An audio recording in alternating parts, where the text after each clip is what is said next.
Makanya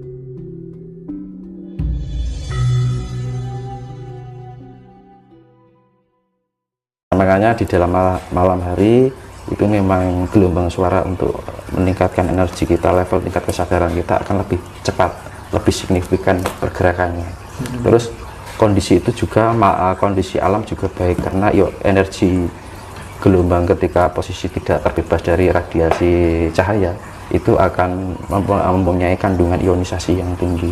Jadi sifatnya menetralisir. Contoh air kita mandi di malam hari itu sebenarnya itu mengandung ionisasi yang sangat bagus, karena makanya ketika mandi bilang kalau mandi malam itu bisa meningkatkan energi kesadaran, bisa meningkatkan kesehatan, terus bisa meningkatkan keremajaan, jadi mempertahankan keremajaan. Karena apa? Ketika di dalam kita kan ada banyak unsur negatif nih Mas, ya kan, karena faktor kehidupan yang disimbolisasi angka 6 itu tadi. Nah, kita ketika mandi di malam hari ini kan bisa mencoba 1-7 hari mandi malam, nanti terasa beda. Itu jamnya jam berapa Mas? Ya, pokoknya 12 ke atas. Jam 12 ke atas? Iya, sampai antara jam 3 pagi. Nah, itu kalau dijalani, itu bisa dibuktikan secara nyata. Nah, itu seger. Wajah itu ada, misalkan jenengan nggak pernah mandi malam, redup ketika 1-7 hari, nyoba aja. Aura jenengan sudah beda. Ada kamar mandi nggak? Itu ya. Nah, karena memang di dalam diri kita juga ada energi, dan energi terbangkit dari apa namanya kelistrikan dibangun terjadi 4 unsur alam. Berarti salah ya kalau orang-orang dulu atau apa ya, kadang kan ada orang bilang kalau kamu mandi malam ini yang terjadi apa, linu rematik gitu. Enggak, kalau rematik itu terjadi antara jam 3 sampai jam 9 Mas, karena itu perubahan iklim dari panas ke sore ke malam. Jadi tubuh kita belum bisa menyesuaikan dengan suhu sampai jam 9. Tapi kalau bisa jam atas 10 itu kan kondisi antara suhu dengan tubuh itu sudah menyesuaikan. Sebenarnya itu. Jadi aku itu nggak pernah mandi antara jam 3 sampai jam 9. Pasti mandi kalau siang-siang sekali, malam-malam sekalian, pagi-pagi sekalian. Malah siang sekali malah nggak apa-apa, bisa diterapkan. Oke Mas, banyak orang ngaku sebagai Satrio Piningit ya, di bidang dibimbing Semar, dibimbing Ratu Kidul dan lain-lain. Itu penyakit spiritual apa enggak Mas kira-kira? Dan karena harusnya output spiritual itu akan dibawa pada sebuah kebermanfaatan pada sesama lewat karya dan aksi nyata. Enggak, gini, yang jadi pertanyaan itu, jadi Satrio Piningit itu mudah atau enggak gitu kan? Ya. Bahkan pertama satu itu kan nggak gampang ya. Ya kedua, ciri-cirinya gampang. Dia mampu memimpin dirinya terlebih dahulu atau belum. Gitu ya. Nah, makanya saya kembalikan harus bisa memayu hayuning diri, baru memayu hayuning sasomo, memayu hayuning bawono. Nah, ketika misalkan ada sesuatu itu kan kita tinggal apa namanya, bisa melihat istilahnya parameternya, ya kan, parameternya itu ketika orang mampu bisa memimpin dirinya dahulu, maka ketika ada orang yang seperti itu bisa tepo sariro enggak, masih membanding-bandingkan orang atau enggak, ya kan, masih mengukur kapasitas orang atau enggak, soalnya masih bisa mawas diri atau enggak. Mawas diri itu kerumangsani nek Jawa. Wah, aku iki salah, iki kekurangan. Akhir-akhir ini menjadi fenomenal banget Pak. Jadi beberapa kali kita hang out itu ada beberapa orang yang memang saya ini Satrio Piningit, saya ini si A. Ya, itu sifat manusiawi Mas. Jadi memang kita maklumi keakuannya. Gimana? Monggo. Menarik untuk ditambahkan ya. Iya, monggo. Menurut saya, Satrio Piningit adalah Satrio Pinilik. Ya, sudah tertulis, sudah jelas. Tapi jangan lupa bahwa orang-orang dengan wahyu Pinilik itu bentuk yang bermacam-macam. Ada wahyu keprabon, ada wahyu kerosulan, ada wahyu yang lain. Sesungguhnya memang sudah disiapkan. Kalau kita ingat sejarah para utusan dari zaman sebelum Masehi sampai yang terakhir ya, 611 ya, nanti ya sebagai rasulnya umat manusia ya. Betapa hidup mereka dari masa kecil sudah yakin begitu sengsara itu, tapi justru mereka yang dipilih dan disiapkan. Dalam bahasa hari ini, ketika semuanya sudah terjadi, orang akan mengatakan dialah satu pemimpin. Fenomena hari ini memperlihatkan bahwa bukan hanya kegagapan yang terjadi, tetapi juga euforia yang tak habis-habis. Menurut saya, Satrio Piningit kemudian ditulis sebagai sosok dengan ciri-ciri, dengan karakter-karakter tertentu. Oh, dia Satrio Piningit ada di sana. Dia duduk di kebun tebu misalnya, bukan salah seorang tokoh. Bisa jadi benar, menurut beliau.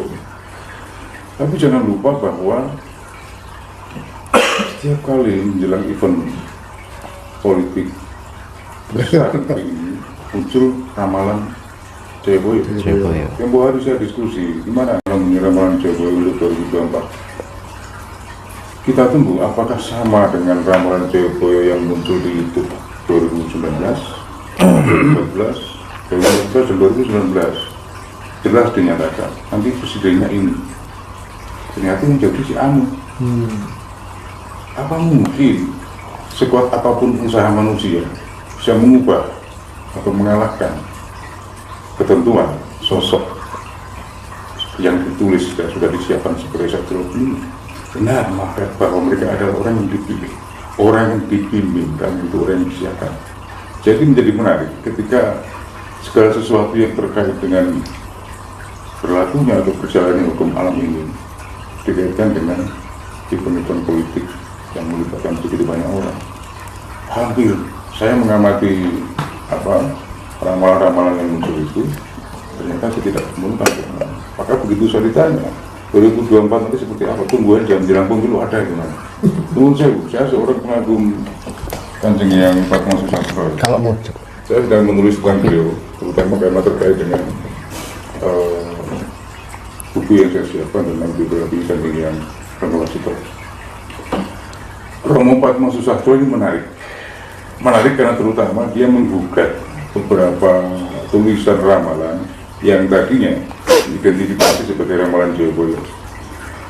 Ketika Jepang menjelang datang ke sini, dia itu melakukan kampanye yang hari ini barangkali bisa diidentifikasi melalui media-media sosial.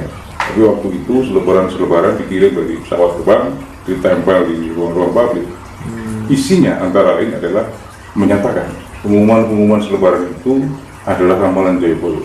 Suatu saat nanti akan ada saudara tua orang Jawa, saudara tua orang Nusantara yang akan menyelamatkan dari penjajahan Belanda. Ternyata itu yang buat Jepang. Tapi berkuasa seumur jagung. Menurut saya, Romo Padma Susatro menyatakan bahwa tadinya ramalan Joyoboyo tapi dimanfaatkan oleh penjajah Jepang untuk meyakinkan orang Jawa supaya apa? Kedatangan mereka tidak direaksi sebagaimana kedatangan penjajah Belanda. Maka bisa dimengerti kemudian bahwa ketika Jepang mulai menapakkan kakinya, ya, pertama kali kan turun di Pelabuhan Merak, kemudian di Teragan, kemudian melalui Laut Cina Selatan dia turun di Kalimantan. Ternyata dia merebut ladang-ladang minyak kita. Bagaimana itu ramalan Joyoboyo? Jika benar, saya tidak percaya. Ini yang sekarang kembali dilakukan ketika momen-momen politik itu, Pak. Iya, berulang kembali. Akan cenderung muncul itu, dan nomor saya ini juga bagian dari usaha-usaha untuk merusak kearifan luhur. Romo Padma Susatro tidak percaya itu. Dia akan lebih selektif mana yang ramalan Joyoboyo, mana yang ditulis sebagai ramalan Joyoboyo tapi untuk kepentingan politik. Jadi kita perlu melihat lagi itu mana ramalan Joyoboyo yang asli, mana ramalan Joyoboyo yang dijadikan komoditas politik. Jangan lupa bahwa yang disebut ramalan Joyoboyo itu bisa sampai ke hadapan kita, bisa menjadi bergantung kepentingan kita, jadi komoditas, jadi untuk bekal melihat jonggo, ya, masa depan. Harus diingat bahwa sampai ke kita itu karena jasa besar Kanjeng Yang Ronggo-Warsito. Dialah yang mempopulerkan tulisan-tulisan seratan Prabu Joyoboyo itu dengan bahasa orang sekarang. Meskipun tadinya dia mulainya dengan bahasa Jawa Pertengahan. Bahasa Kawi. Jawa Pertengahan adalah transisi dari Kawi ke Jawa Baru. Itu jadi bahkan ramalan Jayabaya pun sendiri pun harus kita lihat ulang, kita kaji ulang, apalagi kisah-kisah tentang apa keruntuhan Majapahit, kemudian kok ada Brawijaya 1, 2, 3, 4, 5 itu siapa saja, itu juga masih debatable sampai hari ini. Naskah Pararaton misalnya yang belum bisa menjadi sumber primer sejarah, saya kira kita perlu lihat ulang itu karena apa? Menurut saya informasi hari ini aja orang cenderung tidak lagi bisa punya waktu luang cukup banyak untuk membaca buku secara serius. Hari ini kita dihabiskan oleh media sosial, itu sangat serius. Seakan-akan semua perkara memang bisa masuk dan konsumsi dari situ. Dari Android kita itu menurut saya, mulai dari aliran keagamaan sampai pilihan deodoran, macam itu semuanya ambil di situ. Orang itu memilih, lah filter untuk memilih itulah yang nantinya akan menentukan blueprint kita di masa depan. Nah kalau kembali sedikit respect ke Gundala ini, jangan lupa dia adalah sistem yang memiliki mekanisme. Sistem dengan mekanisme ini memang diciptakan sedemikian rupa karena manusia adalah masterpiece, ciptaan yang paling sempurna. Sebagaimana unsur tubuh ya, 7 bulu atau rambut, kulit, urat, tulang, darah, sumsum, sama seperti jumlah chakra. Nah, sistem dengan mekanisme ini punya pola operasional sendiri. Maka hari-hari ini belum lama muncul dari tradisi pengobatan Buddha, tradisi pengobatan Tiongkok. Oh ternyata lambung itu karena pikiran. Artinya mekanisme itu berhubungan. Nah, manusia katakanlah hidup usia 70 tahun sampai 80 tahun atau dari 100 tahun. Selama dia hidup dan sampai meninggal itulah blueprint yang dia ciptakan. Apakah itu nanti dia sudah melunasi karmanya sebelum dia meninggal, ataukah belum tuntas karmanya, maka itu menjadi tanggungan generasi berikutnya. Dalam logika filsafat Platonis selalu dikatakan bahwa yang terlihat oleh mata kita sesungguhnya bukan sesuatu yang ada yang sebenarnya. Seorang pembuat kue bercorak kuda, dia akan membayangkan bahwa itu kuda yang sebenarnya, padahal kuda yang sebenarnya bukan kuda yang diciptakan. Kuda-kuda yang ada ini berbagai jenis, ada kuda poni dan macam-macam, itu kan blueprint dari satu jenis kuda saja. Ada lagi yang menarik cerita Plato, ketika ada 2 orang di kerangkeng di dalam sebuah gua, kemudian yang satu berhasil melepaskan kerangkengnya dan dia keluar gua. Oh ternyata dunia tidak seperti yang saya saksikan di dalam gua. Iya. Dia akan bisa menjelaskan kepada yang masih di kerangkeng di dalam gua. Dan yang di dalam gua akan berkeras, tidak seperti itu kehidupan. Bisa yang baru keluar dari gua kembali dibunuh karena perbedaan pendapat. Misalnya begini, yang di dalam gua begitu melihat ada cahaya sinar lewat, kemudian dia resepsi, dia terima dari dalam gua. Oh ternyata yang lewat itu raksasa siapa itu? Ada itu bayangan cahaya yang seperti itu. Begitu orang yang dari luar gua masuk ke dalam gua, dia mencoba meyakinkan yang di dalam gua, enggak, ada udara di sana, ada pepohonan, ada makanan, tidak segelap ini, bisa dibunuh. Itu orang-orang yang di dalam gua itu kata dalam tempurung dalam istilah kita yang tadi, ya, itu akan mengaruhi hidup kita, dan itu akan ikut menentukan bagaimana kendali operasi Kundalini terhadap 7 cakra ini, akan menentukan blueprint seperti apa. Maka manusia paripurna sesungguhnya sangat bergantung pada bagaimana perjalanan utuh kehidupan dia. Dia sudah mulai dewasa, sudah mulai nalar, dan seterusnya. Ini tentu berbeda dengan logika Aristotelian. Dan menurut saya, orang Jawa itu sangat rasional. Saya tidak sepakat orang Jawa dibilang meditasi yang masuk akal. Karena sudah jelas, Warsito melalui mengutip Aristoteles, pikiran menentukan ucapan menentukan tindakan, tindakan menentukan kebiasaan menentukan nasib. Misalnya orang usia 20 tahun, dia hanya mengambil 10 tahun atau 15 tahun hidupnya untuk betul-betul konsisten menjalankan mekanisme dan pola yang dikendalikan oleh Kundalini melalui 7 cakra itu, dia akan menjadi manusia luar biasa. Maka saya sepakat bahwa sampainya tahap proses sejati itu juga bertindak-tindak. Ya, adalah